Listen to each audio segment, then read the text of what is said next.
Hello, thanks for watching my review. I'm going to tell you about this clip-on fan.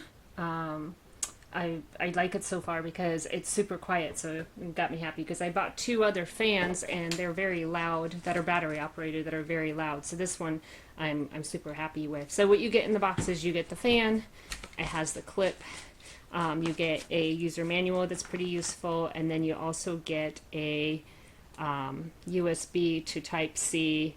The manual says it's a fast charging cable, or designed for fast charging. And basically what you do when you need to charge it, which I'm not going to do right now, is you plug it in here. The manual says you can have it plugged in while it's running, or you can just use the battery power. So about the fan really quick, so I wanted the clip.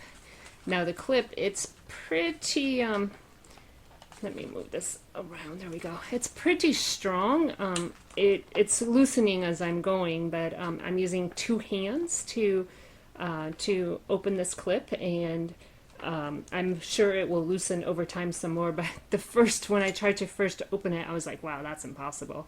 The fan also has a hook, so you don't have to use the clip. You can just hang it if you want.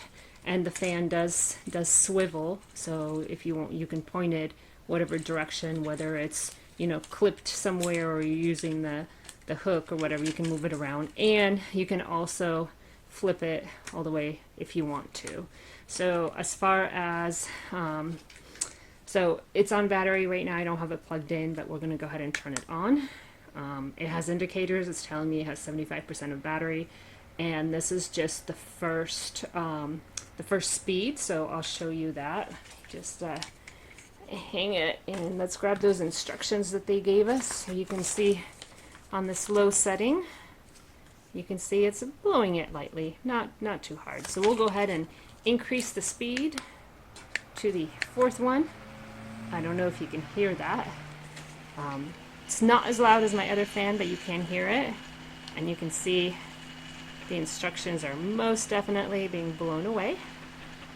So not too loud, nice wind, so really like it. Let me know if you have questions. I'm going to post an update once I've actually used this a little bit and I'm recharging the battery, to let you know how long it takes to recharge the battery and how long the battery holds. And I'll have that in my written portion updated later.